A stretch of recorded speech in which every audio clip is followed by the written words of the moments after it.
السلام علیکم ناظرین، آج کا سچ کے ساتھ میں ہوں ندیم حسین۔ آج 27 دسمبر ہے اور محترمہ بے نظیر بھٹو کی شہادت کا دن بھی۔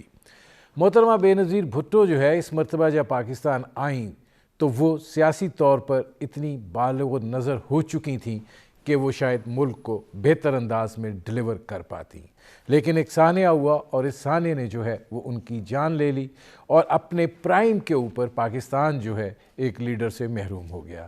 یقیناً ان کا خلا جو ہے وہ پیدا ہوا ہے، اور کوئی بھی اتنی بڑی شخصیت جاتی ہے تو اس کا خلا پیدا ہوتا ہے۔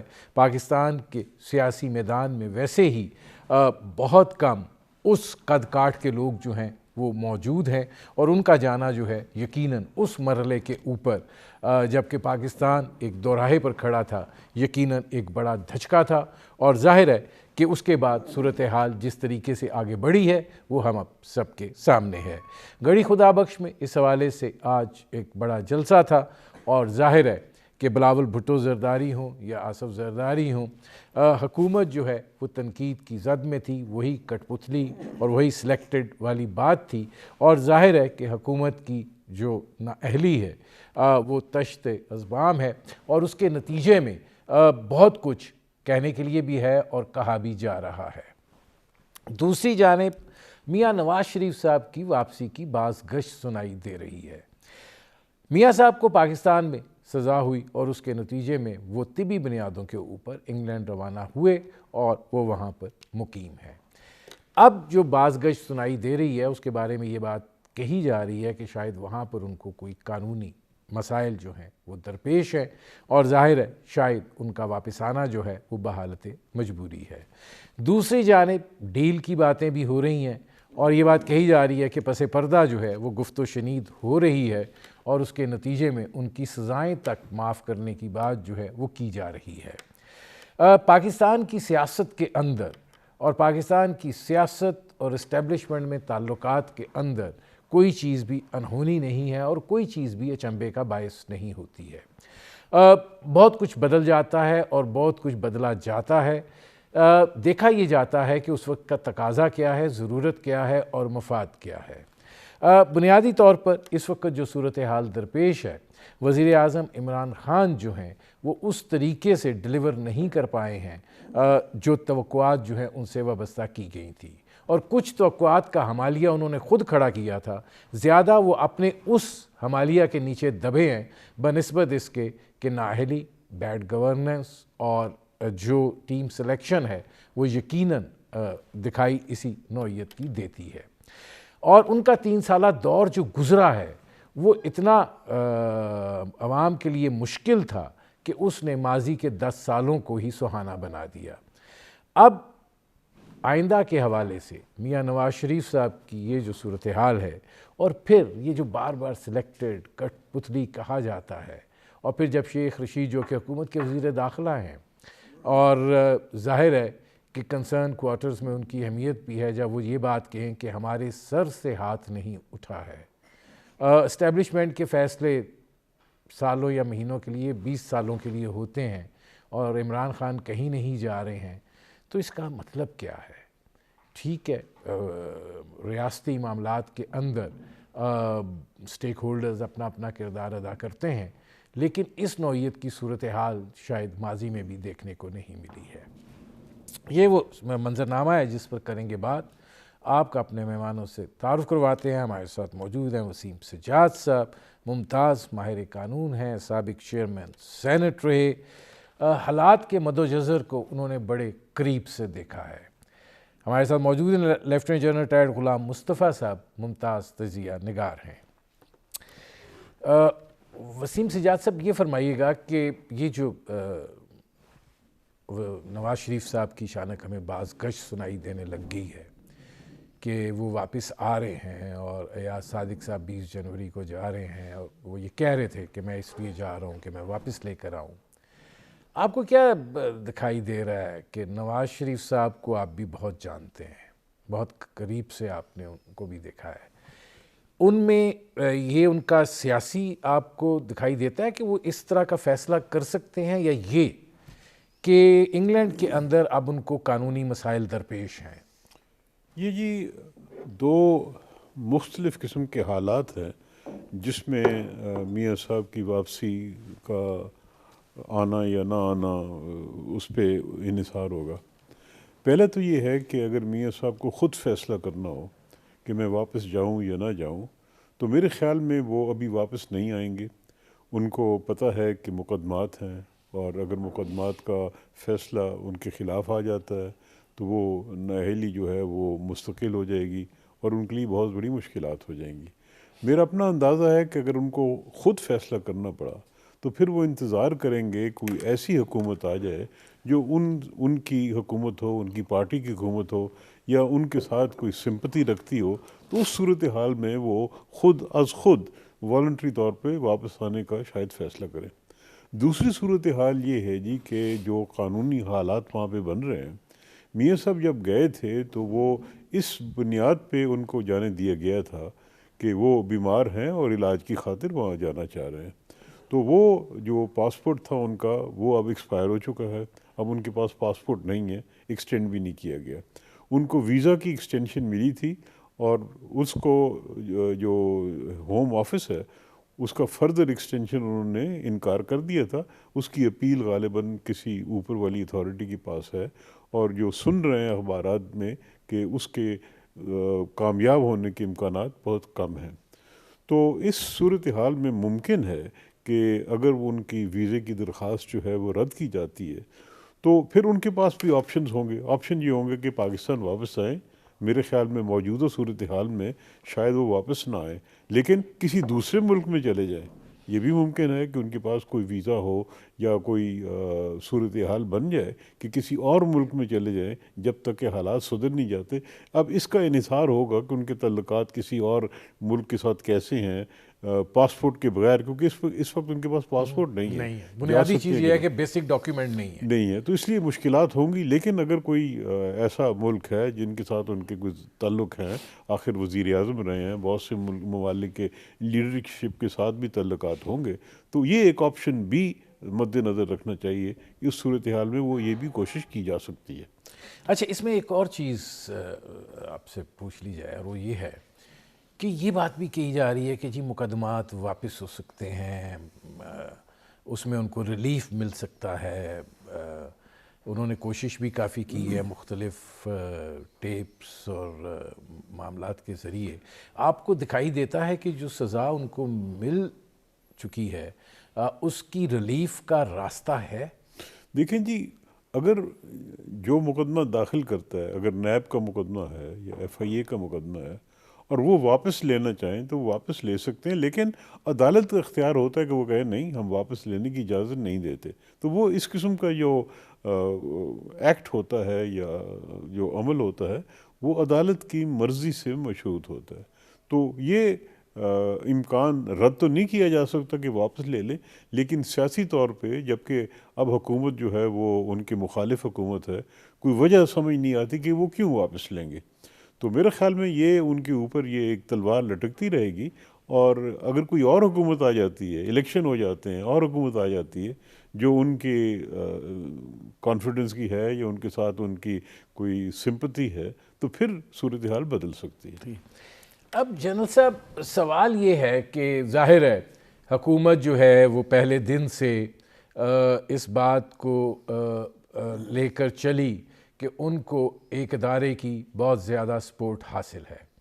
اس کے بعد کے حالات اور واقعات جو رونما ہوئے اس میں ظاہر ہے کہ وزیر اعظم کو کٹ پتلی کہا گیا، ان کو سلیکٹڈ بھی کہا گیا، اور ظاہر ہے کہ جو آرمی چیف کی ایکسٹینشن کا مرحلہ آیا یا پھر D G I S I کی ٹرانسفر کا مسئلہ آیا، تو بہت ساری چیزیں جو ہیں وہ اٹ سیلف ایکسپوز ہوئیں۔ آپ کو کیا لگتا ہے کہ ظاہر ہے جب آپ سیکیورٹی سٹیٹ ہوتے ہیں تو سٹیک ہولڈرز جو ہوتا ہے وہ سیکیورٹی ادارہ ہوتا ہے، لیکن جس طریقے سے ایک پارٹی کے طور پر عمران خان صاحب کی حکومت میں ادارہ کا بارے میں بات ہوئی، آپ کو لگتا ہے کہ نقصان ہوا ہے؟ دیکھیے، تو جو آپ نے جب یہ لفظ استعمال کیا سیکورٹی اسٹیٹ، تو مجھے اس سے اعتراض ہے۔ بہرحال اس پہ بات نہیں کرنا ہوگا، میں بعد میں بات کریں گے انشاءاللہ۔ دیکھیے ایشو یہ ہے کہ پنجاب میں آج تک بحیثیت ادارہ فوج جس طریقے سے ابھی گلی محلوں میں ڈسکس ہوئی ہے اور جس طریقے سے مختلف سیاسی لیڈرشپ نے مختلف پارٹیوں کی لیڈرشپ نے بات کی ہے، ایسا پہلے تاریخ میں کبھی نہیں ہوا. یہ سب جانتے بوجھتے ہوئے کہ اس کا فائدہ کس کو ہوگا اور نقصان کس کو ہوگا، اس کے باوجود یہ بات ہوئی. اور اب آج جب میں آپ سے یہ بات کر رہا ہوں تو یہ چیز کسی سے ڈھکی چھپی نہیں ہے کہ اس کا مقصد کیا تھا. یہ بھی چیز کسی سے ڈھکی چھپی نہیں ہے کہ اگر آپ کا جو قومی سلامتی کا مین ادارے ہیں آپ کے، اگر وہ اس طریقے سے کنٹروورشل بن جائیں گے تو وہ آپ کی قومی سلامتی کے لیے جو ایک مین ہتھیار کے طور پر استعمال ہوتے ہیں ان کی پوزیشن بہت کمزور ہو جائے گی. یہ میں سمجھتا ہوں کہ پاکستان کی بہت بڑی بدقسمتی ہے. اسٹارٹنگ میں نواز شریف صاحب جو 3 دفعہ وزیر اعظم رہے ہیں، انہوں نے جس قسم کے لہجے اور الفاظ استعمال کیے، جو وینم ان کے اس میں نظر آیا، اسی طریقے سے ان کی صاحبزادی انہوں نے جو بات چیت کی، یہ نہ تو ان کے لیے اچھا ہوا ہے نہ ہی ادارے کے لیے اچھا ہوا ہے. اور عام عوام میں اگر آپ دیکھیے تو پاکستان آلریڈی بہت سی لائن پہ بہت زیادہ ڈیوائیڈڈ تھا. یہ تقسیم جو ہے بڑی واضح ہوتی چلی جا رہی ہے. اور اب اگر آپ نے آپ کے 1-2 ادارے جو رہ گئے تھے ان کو بھی کنٹروورشل بنا دیا گیا ہے یا بنایا جا رہا ہے، جو ان ادارے کی چند شخصیات کو لے کے پورا ادارے کو نشانے پہ بنایا جا رہا ہے، چاہے وہ آپ کی اسٹیبلشمنٹ ہے، فوج ہے، چاہے آپ کی عدلیہ ہے. میں سمجھتا ہوں کہ پاکستان کی اس سے بڑی بدقسمتی اور ہو نہیں سکتی. بہرحال یہ ایک صورتحال ہے، اب اس کو سنبھالنا ہے، اس کو آگے لے کے چلنا ہے، کیسے چلا جائے گا اس. اچھا، اس میں جنرل صاحب ایک سیکنڈ، سوال یہ پیدا ہوتا ہے کہ ظاہر ہے جب اس نوعیت کی بات ہو اور اس وقت وہ زیادہ ہوتی ہے جب مشاورت کا عمل جو ہے وہ نہ ہو، پارلیمنٹ ریڈنڈنٹ ہو جائے، ایک ایسا وزیر اعظم ہو جو اپوزیشن سے ہاتھ ملانے کے لیے بھی تیار نہ ہو، اور ایسے فیصلے جس کے اندر ظاہر ہے اپوزیشن ایک بڑی مؤثر تعداد میں موجود ہے پارلیمنٹ میں، اور اس کا ایک وزن اپنی جگہ کے اوپر ہو اور نظر انداز ہو کر فیصلے ہو رہے ہوں، ان کی ایک متنازع کیفیت بن رہی ہو، لیکن ان کو اس نوعیت کی اونرشپ مل رہی ہو جس کی ماضی میں مثال نہیں ملتی، تو پھر یہ بحث تو لامحالہ شروع ہو جائے گی. دیکھیے آہستہ آہستہ جیسے جیسے ہماری یہ میڈیا یا سوشل میڈیا ترقی کرتا جا رہا ہے تو چیزیں اور زیادہ نمایاں طور پہ آپ کے سامنے آ رہی ہیں. ہم جیسے لوگ جنہوں نے پرانے وقتوں میں سب کچھ نوکریاں کی ہوئی ہیں، ہمیں یہ پتا ہے کہ وہ نواز شریف صاحب کی حکومت تھی یا بے نظیر کی حکومت تھی یا زرداری صاحب کی حکومت تھی، ان کو ٹوٹل سپورٹ دی گئی تھی. اس کو میں آپ کو ایسے ایسے واقعات کوٹ سکتا ہوں جو آپ سن کے کانوں کو ہاتھ لگا لیں گے. آپ لوگ پوری سپورٹ ملتی رہی ہے. مسئلہ کبھی ادارے کی طرف سے بہت کم ہوا ہے، اگر کبھی ہوا ہے تو وہ کیونکہ ادارے کو اس سے ادارے کو فائدہ ہوتا نہیں ہے.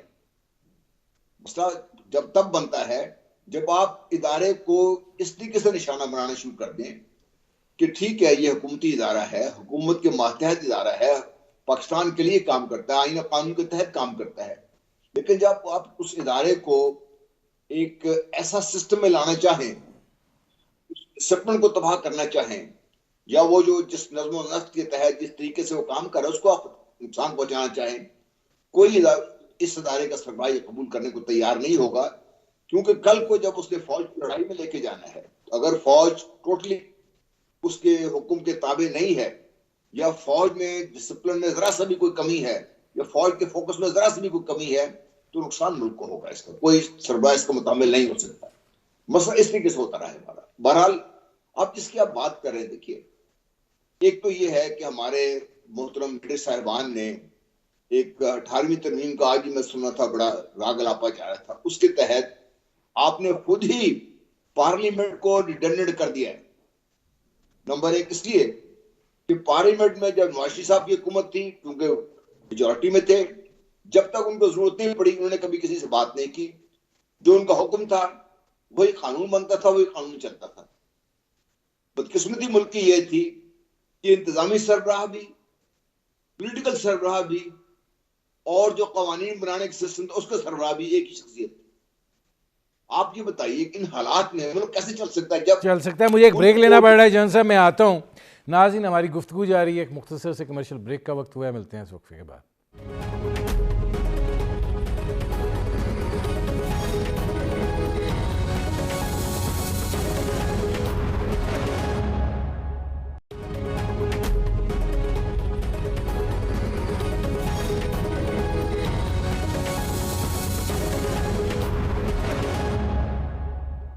Welcome back. اچھا وسیم سجاد صاحب، ایک سوال تو جنرل صاحب نے اٹھایا وہ اس میں بعد میں آتا ہوں. پہلے یہ فرما دیجئے کہ ظاہر ہے پاناما کیس میں جس نوعیت کی نواز شریف صاحب کو سزا ہوئی ہے، یہ بات بھی کہی جا رہی ہے کہ اس کے اندر ریلیف مل سکتا ہے. کیا اس کے اندر ریلیف کا قانونی کوئی طریقہ کار ہے، کوئی اس کے اندر گنجائش ہے؟ دیکھیں جی، یہ تو جب بحث ہوگی تو یہ جو واقعات ہیں کیس کے، اس پہ اس کا انحصار ہوگا کہ عدالت کیا فیصلہ کرتی ہے.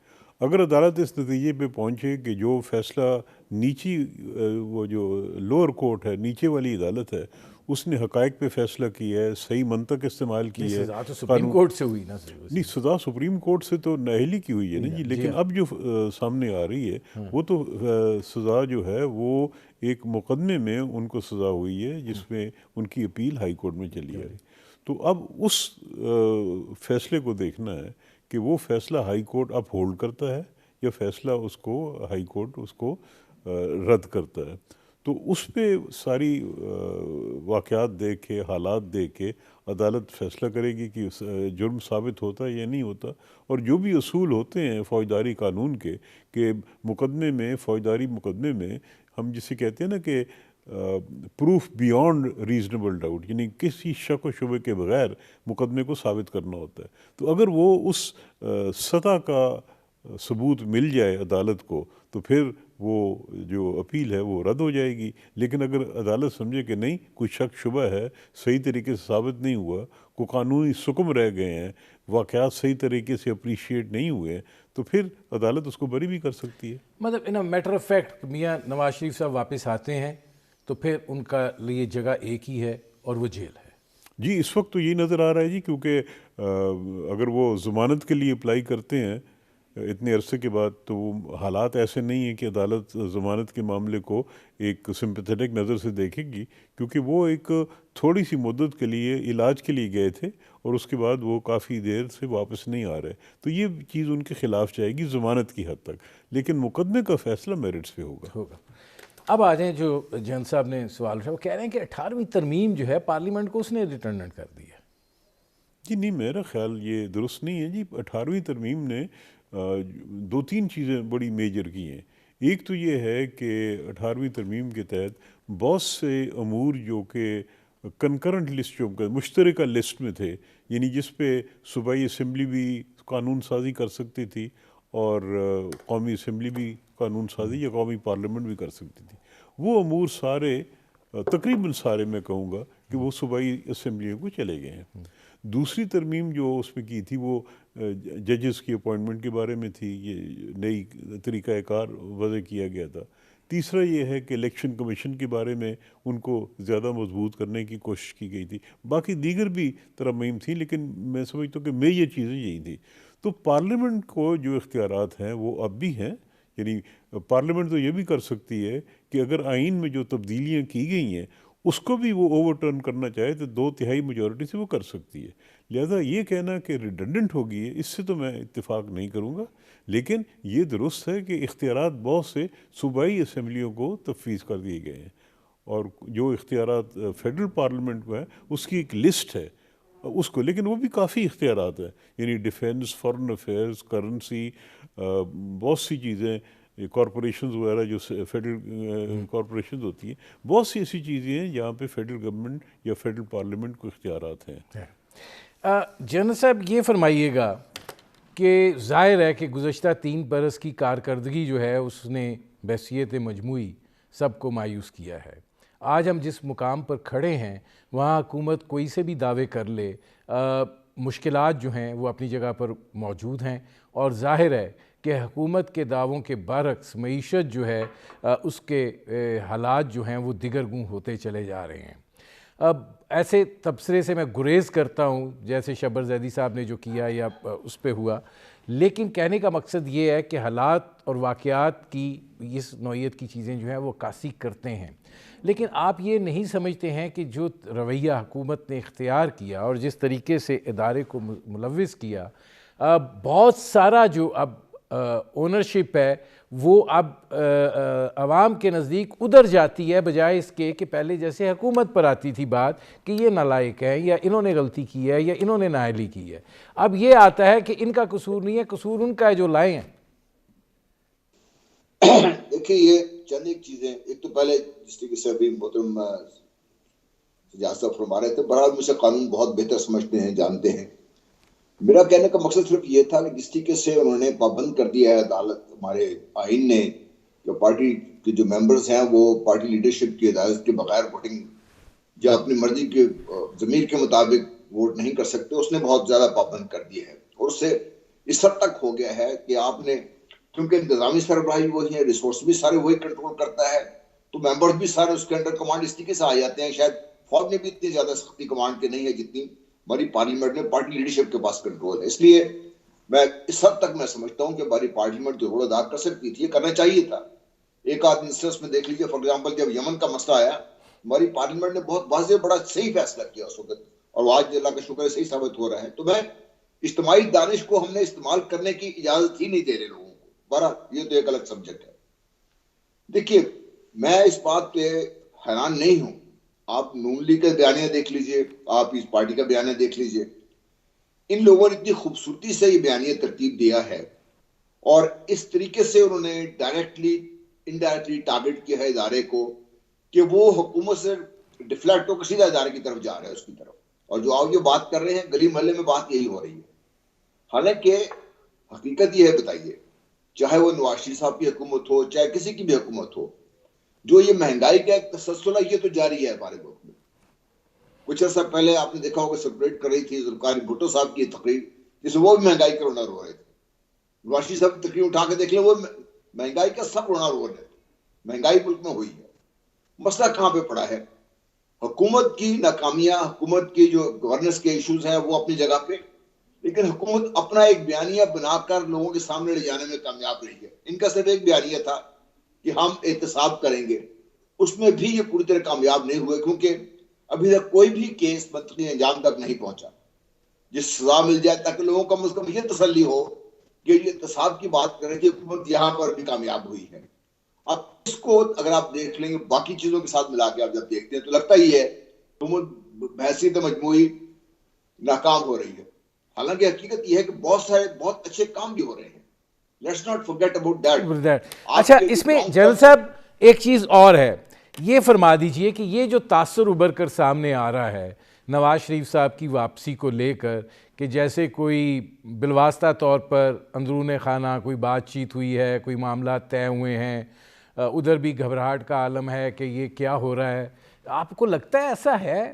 بظاہر جو آپ جن چیزوں کو دیکھتے ہیں، جن سے گیج کرتے ہیں کہ کیا ہو رہا ہے اور کیا نہیں ہو رہا، وہ تو اس چیز کی نشاندہی نہیں کرتے۔ دیکھیں یہ بتائیے کہ نواز شریف صاحب کو واپس لانے کے لیے ڈیل کیوں کریں گے؟ اسٹیبلشمنٹ کی آپ بات کر رہے ہیں، کیا وجہ کیا ہے؟ نواز شریف آ کے کیا کریں گے جو اسٹیبلشمنٹ یا سمجھتے ہیں کہ ملک کی حالت بدل جائے گی؟ دیکھیے اسٹیبلشمنٹ کو وہاں بیلنے کی نہیں آئی ہوئی، let's be very clear about that, number ایک۔ نمبر دو، ڈیل کرنے کے لیے جب بات ہوتی ہے تو جس کے ساتھ ڈیل ہو رہی ہوتی ہے وہ کبھی شور نہیں مچاتے اتنے زیادہ۔ آپ کو یاد ہے جب 99 میں ڈیل ہوئی تھی تو نون لیگ کے لوگوں کو خود اس وقت پتا چلا تھا کہ نواز شریف صاحب سعودی عربیہ بیٹھے ہوئے تھے۔ اس کے بعد جب این آر او کا بات ہوئی تو اس کو پتا چلا جب سب کچھ سائن ہو کے سب کچھ چیز سامنے آ گئی تھی۔ تو ڈیل جب ہو رہی ہوتی ہیں، ڈیل کرنے والے جو لوگ ہوتے ہیں بات ایسے واضح نہیں ہوتی اس میں۔ تو یہ ایک خاص ترتیب سے ایک سیاسی بیانیہ بنا کے پیش کیا جا رہا ہے، کیونکہ نواز شریف صاحب کو مجبوراً وہاں جس طرح بھی سجاد صاحب فرما رہے تھے، ان کو وہاں سے مجبوراً نکل کے آنا پڑتا ہے، کہیں اور ان کو جگہ نہیں ملتی تو پاکستان آنا ہی پڑتا ہے۔ تو پھر ان کو ایک ہیروز ویلکم کیا جائے کہ ان کو یہاں پہ لایا جا رہا ہے بڑی محنتیں کر کے، تاکہ عوام میں یہ تاثر ابھرے کہ اس حکومت کی ناکامی کے بعد نواز شریف صاحب ایک الٹرنیٹو رہ گئے ہیں۔ حالانکہ آج جس ابتری کا یا مسائل کا ملک شکار ہے، اس میں نواز شریف صاحب کا بھی، اس پارٹی کا بھی اپنا ایک رول ہے۔ اس لیے میں سمجھتا ہوں کہ تاثر تو بنایا جا رہا ہے، لیکن میرا اپنا ذاتی خیال یہ ہے کہ اسٹیبلشمنٹ کو کوئی اتنا ایشو نہیں ہے کہ وہ ان کو لے کے لائیں۔ میں جن صاحب آتا ہوں، اب وسیم سجاد صاحب یہ فرمائیے گا کہ اگر بنیادی ڈاکیومنٹ آپ کے پاس نہیں ہے، تو پھر آپ کسی اور ملک تو جانے سے رہے، پھر آپ کے پاس تو ایک ہی راستہ ہے، ون وے فلائٹ ہی ہے کہ آپ کو پاکستان آنا ہے. جس سے میں نے کہا جی کہ ایک تو یہ آپشن یہی ہے کہ واپس پاکستان آیا جائے. دوسرا جب میں نے عرض کیا تھا کہ وزیر اعظم رہے ہیں، تعلقات ہوں گے دوسرے ممالک کے ساتھ، پولیٹیکل اسائلم کی بات بھی ہو سکتی ہے، تو یہ آپشن ہوگا. لیکن کہ سیاسی اگر وہ پناہ مانگتے ہیں تو اس کی تو سیاسی قیمت ان کو بہت بھاری ادا جی کرنی پڑے. یہ ایک علیحدہ مسئلہ، یہ پھر ان کو فیصلہ کرنا ہوگا کہ میں یہ سیاسی قیمت ادا کرنا چاہوں گا یا نہیں چاہوں گا. لیکن اس وقت اگر ان کو فوری طور پہ فیصلہ کرنا پڑا تو اگر ان کے پاس آپشن ہوا، اگر آپشن نہیں ہے، اگر برطانیہ کی حکومت کہتی کہ نہیں جی ہم آپ کے ویزا کو مزید توسیع نہیں دے سکتے، پاسپورٹ بھی ان کا ایکسٹینڈ نہیں ہوتا، تو آپشن نہیں ہے اور کہیں نہیں جا سکتے، تو پھر لازمی پاکستان آنا پڑے گا. لیکن اگر ان کے پاس آپشن ہو تو وہ اس وقت تک اپنی پاکستان واپسی کی تاخیر چاہیں گے یا اس وقت تک ڈیلے چاہیں گے جب تک کہ یہاں پہ حکومت یا انٹرم گورنمنٹ آ جائے یا کوئی اور فیوریبل ماحول بن جائے. اور لیکن اگر مجبوری ہے تو پھر میرے خیال میں ان کے پاس کوئی راستہ نہیں ہو. اگر مجبوری ہے تو پھر واپس آنا پڑے گا. جنرل صاحب، فیوریبل ماحول آپ کو دکھائی دیتا ہے کہ جو بات کی جا رہی ہے کہ عمران خان صاحب خود اپنے وزن تلے دب رہے ہیں، اپنے جو انہوں نے توقعات اور سنہرے خواب دکھائے تھے وہ بکھر رہے ہیں، اس کے نتیجے میں ایک ہیجان برپا ہے، اس کیفیت میں نواز شریف صاحب کے لیے کوئی تھوڑا ریلیف ان کو مل جائے؟ دیکھیے، حکومت ریلیف دینا چاہے تو حکومت کر سکتی ہے، لیکن میرا نہیں خیال کہ اس ایک سال 1.5 سال میں جو بھی الیکشن ہمارا رہ گیا ہے کوئی بھی یہ ڈھول اپنے گلے میں باندھنا چاہے گا. کیونکہ جس طریقے سے جو پکچر پینٹ ہو رہی ہے، حالانکہ میں اسے ٹوٹلی اگری نہیں کرتا، جو پکچر پینٹ ہو رہی ہے، جو بیانی کے تحت سامنے آ رہا ہے، یہ ڈھول کوئی اپنے گلے کو لینے کو تیار نہیں ہے. یہ ضرور ہے کہ عمران خان صاحب کو اس قدر پیچھے دھکیل دیا جا رہا ہے کہ ان کے پاس شاید جب نیکسٹ الیکشن کی طرف جاتے ہیں تو پی ٹی آئی کے پاس کوئی ایسا کارنامہ یا کوئی ایسا بیان نہیں ہوگا کہ عوام کے پاس لے کے جا سکیں، جس کی صورت میں پھر حالات فیوریبل ہو سکتے ہیں نون لیگ کے لیے بھی اور پیس پارٹی کے لیے بھی. وسیم سجاد صاحب، آپ کو یہ کافی ایک دلچسپ صورتحال ہے، سیاسی ایمرجنس جو ہے وہ آپ کو کیا خیبر پختونخوا میں بڑی ایک انہونی سی بات ہوئی جس پیمانے پر، ٹھیک ہے جے یو آئی کا وہاں پہ ایک رجحان ہے، لیکن اس طریقے سے کہ وہ میجر سٹیز بھی اس طرح لے جائیں گے وہ نہیں سوچا گیا تھا. اور پھر یہ بات پھر بار بار یہ بات آتی ہے، میں جنرل صاحب سے اسی لیے سوال کر رہا ہوں کہ جی ضرورت ہے افغانستان کے تناظر میں جے یو آئی فے کی پختونخوا میں، تو اگر یہی ٹرینڈ چلتا ہے تو آپ کو کیا لگ رہا ہے؟ بات یہ ہے جی کہ یہ ایک بہت بڑا دھچکا ہے پی ٹی آئی کے لیے. آپ کو یاد ہوگا کہ پی ٹی آئی نے خیبر پختونخوا میں دوسری مرتبہ الیکشن جیتا ہے اور اس دفعہ زیادہ اکثریت سے جیتا ہے. یہ خیبر پختونخوا میں بڑا کم ہوتا ہے کہ ایک حکومت آئے وہ حکومت کرے اور انکمبنسی کے باوجود، یعنی انکمبنسی کے جو ڈس ایڈوانٹیجز ہوتے ہیں اس کے باوجود وہ زیادہ اکثریت سے حکومت بنائے. لیکن یہ جو حالیہ الیکشن ہوا ہے اس سے یہ پتہ چلتا ہے کہ بھی وہاں پہ کچھ ایک کوئی ویو سی ہے یا ریزنٹمنٹ ہے حکومت کے خلاف، اور وہ جو ریزنٹمنٹ ہے اس کی وجہ یہی نظر آتی ہے کہ لوگ پریشان ہیں مہنگائی سے، بجلی کے بلوں سے، گیس کے بلوں سے، بے روزگاری سے. یہ جو بنیادی مسائل ہوتے ہیں عوام کے، اس سے وہ خاصے پریشان ہیں. تو پھر جب حکومت کے خلاف ووٹ کرنا ہو تو پھر وہ عوام دیکھتی ہے کہ جی ہم نے کس کو ووٹ کرنا ہے. تو اس وقت انہوں نے جے یو آئی کی کیا ہے.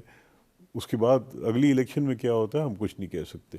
لیکن میرے پاس چونکہ بالکل تھوڑا سا وقت ہے، جنرل صاحب یہ فرمائیے گا آپ کیا دیکھ رہے ہیں کہ اگر خیبر پختونخوا کا ٹرینڈ آگے ایکسٹینڈ ہوتا ہے تو یہ تو پھر بڑی مشکل صورتحال پیدا ہو جائے گی، کیونکہ ٹی ایل پی بھی انگڑائیاں لے رہی ہے. جی دیکھیے، اگر تو ہم پاکستان میں شاید یہ پھر پہلی دفعہ ہوگا 2002 کے بعد، جس میں وجوہات شاید کچھ اور تھی، کہ ہم نے ٹوٹلی مذہبی رجحانات رکھنے والے جو سیاسی ایلیمنٹس ہیں ان کو ہم سامنے لے کے آئیں گے. یہ شاید پاکستان کے لیے اتنا بہتر نہیں ہوگا. اور میں یہ سمجھتا ہوں کہ یہ جو ابھی کے پی میں ہم نے دیکھا ہے منظرنامہ, ان وے یہ بہت اچھا ہے کہ پی ٹی آئی کو ایک خاص دھچکا بھی لگا ہے. اور دوسرا دیکھیے جو لوکل باڈیز کے الیکشن ہیں نا, یہ جنرل الیکشن سے ان کی ڈائنامکس بڑی مختلف ہوتی ہیں. آپ اگر کبھی دیہات وغیرہ میں جائیں تو وہاں پہ بڑی عجیب قسم کی بات ہوتی ہے, وہ شاید ہمارے شہری بھائی سمجھ نہ سکے. یہ سب کا بڑا کلوز مسئلہ ہے کہ یہ بندہ جو ہے میرا کونسلر کون ہوگا, یہ میرے کام ٹھیک کروا سکتے ہیں. اس لیے چونکہ ذاتی واقفیت بھی ہے, جاننے والا بھی ہے, وہ مسئلہ کھڑا ہوتا ہے. لیکن یہاں پر دیکھیں پی ٹی آئی کو پھر آپ کریڈٹ ضرور دیں یہاں پہ.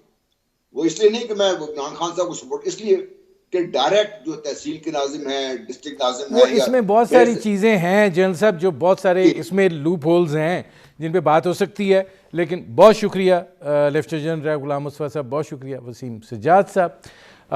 ناظرین, وقت ہوا ایک مختصر کمرشل بریک کا. جب واپس آئیں گے تو پھر بات کریں گے منی بجٹ اور اسٹیٹ بینک کی خود مختاری کے بل کے حوالے سے, اور ہمارے ساتھ ہوں گے ڈاکٹر اشفاق.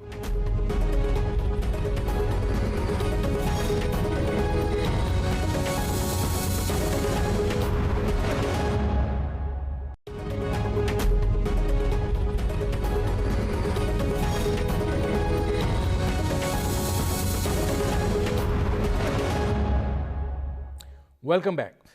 ناظرین, بریک پر جانے سے پہلے جیسے میں نے بات کی تھی کہ اب منی بجٹ اور اسٹیٹ بینک کی خود مختاری کا بل جو ہے وہ اب پارلیمنٹ میں آیا ہی چاہتا ہے, اور ظاہر ہے کہ یہ معاملہ جو ہے یہ کافی متنازع حیثیت جو ہے وہ اختیار کر چکا ہے, اور ان خدشات کا اظہار کیا جا رہا ہے کہ جو 350 ارب روپے کے ٹیکس استثناء ہیں ان کو ختم کرنے کے نتیجے میں مہنگائی پہ اضافہ ہوگا, دیگر اثرات بھی مرتب ہوں گے, اور جہاں تک اسٹیٹ بینک کی خود مختاری کے حوالے سے بل ہے اس کے نتیجے میں شاید ہم اپنی مالی خود مختاری جو ہے اس کو بھی ہم ایک طرح کا آئی ایم ایف کے حوالے کرنے جا رہے ہیں. یہ صورتحال ہے, اور جائزہ لیں گے کہ براہ راست اس کے اثرات جو ہیں وہ کیا مرتب ہوں گے. اور ظاہر ہے اپوزیشن نے کہا تو ہے کہ ہم آخری حد تک جائیں گے, لیکن وہ شور شرابے کے علاوہ کس حد تک جا سکتے ہیں. عددی اکثریت حکومت کو حاصل ہے, اور اس بنیاد پر وہ بل کو منظور بھی کروا سکتے ہیں, اور وہ کروائیں گے بھی. لیکن کس قیمت پر, کیا ہم اس قابل اب رہ گئے ہیں, اور جو دعوے کیے جا رہے ہیں وہ کس حد تک درست ہیں.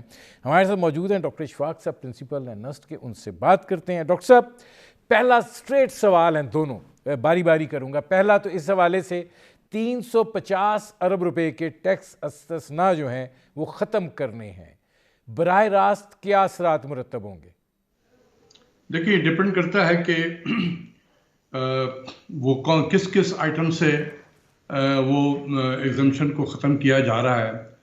اگر وہ کھانے پینے کی اشیاء ہے اور عام آدمی کے استعمال کا ہے, خاص کر غریب لوگ بھی استعمال کر رہے ہوتے ہیں, یا ایون مڈل انکم کے لوگ اگر استعمال کر رہے ہوتے ہیں, تو نیچرلی جب بھی آپ ٹیکس ایگزمپشن کو ختم کریں گے, اس کا مطلب یہ کہ آپ ان کو ٹیکس کے نیٹ میں لا رہے ہیں, تو وہ ٹیکس جب ان پہ لگے گا تو وہ چیزیں مہنگی ہوں گی, اور جب مہنگی ہوں گی تو عوام تک پاس آن ہوں گی. اور پھر یہ ہے کہ یہ بھی دیکھنا ہوگا کہ کوئی اور را مٹیریل وغیرہ انڈسٹریز کی ایسی تو نہیں ہے کہ جو ہم نے ایگزم کیا ہوا تھا, اور اگر اس پہ ٹیکس لگتا ہے تو ہماری انڈسٹریز کی کمپٹیٹیونیس کو کیا ہوگا. تو یہ دیکھنے کی چیز ہے. ابھی تک پارلیمنٹ جب آئے گا, اور آئی ایم شیور کہ وہ پھر اس پہ ڈیبیٹ بھی ہوگا پارلیمنٹ پہ, تو اس وقت پتہ چلے گا کہ کتنی مہنگائی ہوگی اور اس کے اثرات کہاں کہاں پڑیں گے. اس وقت زیادہ بہتر طریقے سے آدمی کہنے کے قابل ہوگا. دوسرا سوال, جو اسٹیٹ بینک کی خود مختاری کا بل ہے اس پر بہت زیادہ بات کی جا رہی ہے. آپ کو دکھائی دیتا ہے کہ یہ ایک طرح کا سرنڈر ہے؟ دیکھیں, دو چیزیں ہیں. ایک تو وہ بل تھا جو حفیظ شیخ صاحب نے بڑی چالاکی کے ساتھ کیبنٹ سے اپروول کرائی تھی. اگر یہ وہی بل ہے اور اسی کو اپروو کرنا ہے تو میں سمجھوں گا کہ یہ اس ملک کے ساتھ دشمنی کی جا رہی ہے. اور میں پی ٹی آئی کو کہ جو جتنے بھی سینیٹرز حضرات ہیں اور ممبر آف پارلیمنٹ ہیں اور ایون پرائم منسٹر کو ہاتھ جوڑ کے اپیل کروں گا کہ سر اس کو اس طریقے سے بلڈوز کر کے آپ ناپاس خان کرائیں، کیونکہ ملک کی نیشنل سیکیورٹی آپ کے خطرے میں پڑ جائے گی۔ اسٹیٹ بینک آف پاکستان، جس کو قائد اعظم نے کہا تھا جب وہ اسٹیٹ بینک کا افتتاح کر رہے تھے، ان کے اوپننگ اسٹیٹمنٹ کو پڑھ لیں کہ یہ ملک کی اسٹریٹجک اور اکنامک سیکیورٹی کا یہ ضامن ہے یہ ادارہ، وہ ضمانت آپ ختم کر دے رہے ہیں۔ تو آپ کی کون سی اسٹریٹجک اور اکنامک سیکیورٹی باقی رہے گی جس ملک کے اسٹیٹ بینک اس کے قابو میں نہ ہو، وہ کسی اور کے حوالے ہو جائے؟ تو خدا کے واسطے قائد اعظم کے اس اصولوں کو نہ چھوڑے۔ میں آپ کو کبھی قوم نہیں معاف کرے گی اگر آپ نے بلڈوز کر کے جس طریقے سے پچھلے بہت سارے جو 22-23 لیجسلیشن آپ نے جس طریقے سے کی ہے، خدا کے واسطے اس کو نہ کریں، کیونکہ یہ قوم پھر آپ کو کبھی معاف نہیں کرے گی۔ تو مجھے یقین ہے کہ پرائم منسٹر کو بھی اس چیز کا احساس ہے، بہت سارے ذرائع سے بھی ان کو یہ باتیں پہنچتی رہی ہیں، ہم بھی جو باتیں کرتے رہتے ہیں آپ کے پروگراموں کے ذریعے سے یہ بھی ان تک پہنچی ہے۔ تو وہ جو ہے اور وہ ایک سچی پاکستانی بھی ہے، ان کا دل پاکستان کے ساتھ دھڑکتا بھی ہے، تو وہ ایسی حرکت نہیں کریں گے۔ تو میں صرف یہی اپیل کروں گا کہ وہ بل جو حفیظ شیخ صاحب نے کیبنٹ سے پاس کرایا تھا، سر اس کو اس طرح کے اور بھی بہت سارے اس میں ایسی چیزیں ہیں، اگر آپ نے اس میں بہت ساری چیزوں کو اگر وہ بھی کر دیا ہے تو پھر بھی بہتر یہ ہوتا کہ اس کی ڈیبیٹ آپ کراتے، بہتر یہ ہوتا کہ اس کو کسی سیمینار یا کانفرنس میں وزارت خزانہ سے کہتے کہ آپ یا اسٹیٹ بینک سے کہتے کہ وہ ایک پبلک ڈیبیٹ کرائے اس کے اوپر میں، آپ کو بہت ساری جگہوں سے آپ کو بہت سارے ویوز مل جاتے، تو آپ کو آسانی ہوتی اس کو یہ کرنے کے لیے۔ ابھی پتہ نہیں آپ کے پاس اتنی ایکسپرٹیز ہے یا نہیں ہے کہ جو آپ کو سمجھ میں چیزوں کو آئے کہ یہ اس کے کیا نقصانات ہوں گے اور کیا اس کے فائدے ہوں گے۔ اگر سیمینار وغیرہ کرا لیتے، لوگوں کو پتہ چل جاتا، تو ہم سب مل کر اس میں اگر ایک کلیکٹیو وزڈم کے ساتھ اس کو پارلیمنٹ میں لے جاتے تو زیادہ مناسب ہوتا۔ لیکن وہ تو اب دیکھیں ڈاکٹر اشفاق صاحب، وہ تو ظاہر ہے حکومت نے ایک فیصلہ کر لیا ہے اور وہ اب اس کو لے جا رہے ہیں، لیکن یہ فرمائیے گا کہ اگر دونوں کو آپس میں ملا دیا جائے، ٹیکس کے استثناء کے ختم ہونے کو بھی، اور ظاہر ہے 17% سیلز ٹیکس کی بھی بات کی جا رہی ہے، اور اسی طریقے سے یہ اسٹیٹ بینک کا بل، نتائج پاکستان کی معیشت پر اثرات کیا ہوں گے؟ مہنگائی کو تو لیتے ہیں ساتھ۔ دیکھیں میں آپ سے یہ کہوں گا کہ اگر یہ 350 والا جو بل کا جو ہے منی بجٹ، یہ اگر پاس بھی ہو جائے تو ٹھیک ہے، لوگوں کو پہلے ہی جو کہتے ہیں نا کہ مردے پہ 2 منٹ مٹی اور ڈال دو تو مردے کو کوئی فرق نہیں پڑے گا۔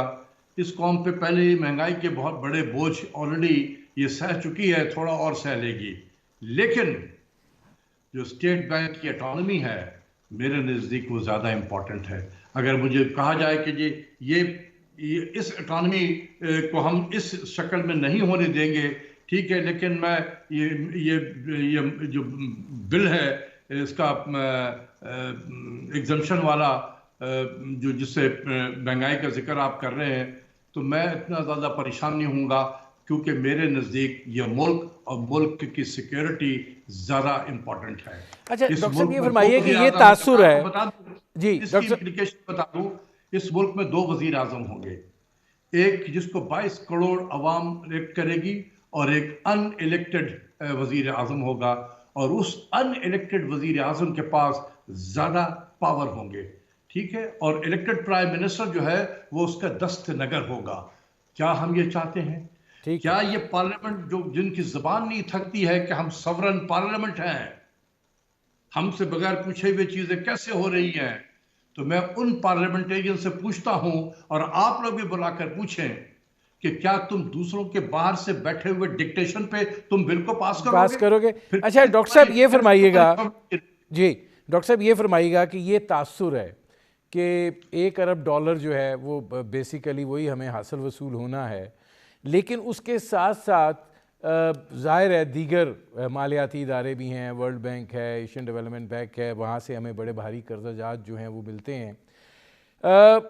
آپ کو لگتا ہے کہ زیادہ امپورٹنٹ اس میں کیا فیکٹر ہے، یہ $1 ارب یا وہ جو بڑا کینوس ہے اس کی وجہ سے ہم مجبور ہیں؟ دیکھیں، کیا اس پاکستان کی پوری قیمت $1 ارب ہے؟ اس ملک کو $1 ارب میں آپ بیچنا چاہتے ہیں؟ کس نے اختیار دیا ہے آپ کو بیچنے کے لیے؟ اس 22 کروڑ عوام نے $1 بلین کی خاطر اس ملک کو بیچنے کا، سودا کرنے کا تو اختیار تو کسی کو نہیں دیا ہے۔ تو یہ جو ہے بھائی، زیادہ سے زیادہ کیا ہوگا؟ کیا ہم یہ کوئی نیا کام کرنے جا رہے ہیں؟ ہماری تاریخ تو بھری پڑی ہے۔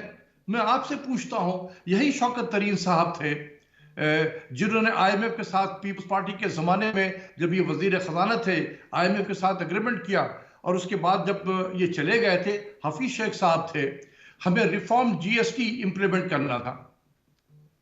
ویلیو ایڈڈ ٹیکس کی جگہ پہ یہ ریفارم جی ایس ٹی ہم نے کہا تھا کہ ہم اس کو امپلیمنٹ کریں گے، ہم نے امپلیمنٹ نہیں کیا، پروگرام ہو گیا سسپینڈ۔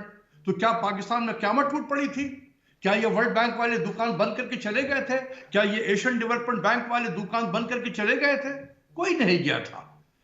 ہماری 90 کی دہائی تو بھری پڑی ہے۔ We were known as a one tranche economy, کہ پہلا قسط لیتے تھے اگریمنٹ کا، اور اس کے بعد وہ قسط مل گیا، اور اس کے بعد جب پروگرام کی امپلیمنٹیشن کی باری آتی تھی ہم نہیں کر سکتے تھے امپلیمنٹ، پروگرام سسپینڈ ہو جاتا تھا۔ یہ تو 90 کی دہائی بھری پڑی ہے۔ یہی دونوں جماعتیں، پیپلز پارٹی اور پی ایم ایل این، باری باری حکومتیں کرتی رہیں۔ یہ سب کے زمانے میں ہوتا رہا ہے۔ کون سا قیامت ٹوٹ گیا تھا؟ کیا ورلڈ بینک دفتر بند کر کے چلا گیا تھا یہاں سے؟ کیا ایشین ڈیولپمنٹ بینک بند کر کے چلا گیا تھا یہاں پر؟ سب یہاں موجود تھے، سب چل رہا تھا زندگی۔ یہ کوئی قیامت تو نہیں ٹوٹے گی پاکستان پہ اگر ہم کہیں گے جی ہم نہیں کرتے اس کو، کیا فرق پڑ جائے گا؟ ٹھیک ہے ڈاکٹر اشفاق صاحب، جی ایک منٹ ٹھہر جائیں، مجھے آخری لفظ بولنے دیں۔ اس پرائم منسٹر کو ڈرا ڈرا کر لوگوں نے یہاں پہنچایا ہے۔ یہ ڈرا ڈرا کر پہنچایا۔ ڈاکٹر صاحب، میرے پروگرام کا وقت ختم ہو رہا ہے، بہت شکریہ ڈاکٹر اشفاق صاحب۔ ناظرین، آپ نے ہمارے پینل کے شرکاء کی گفتگو سنی، اب تک کے لیے اتنا ہی، اجازت دیجیے، اللہ حافظ۔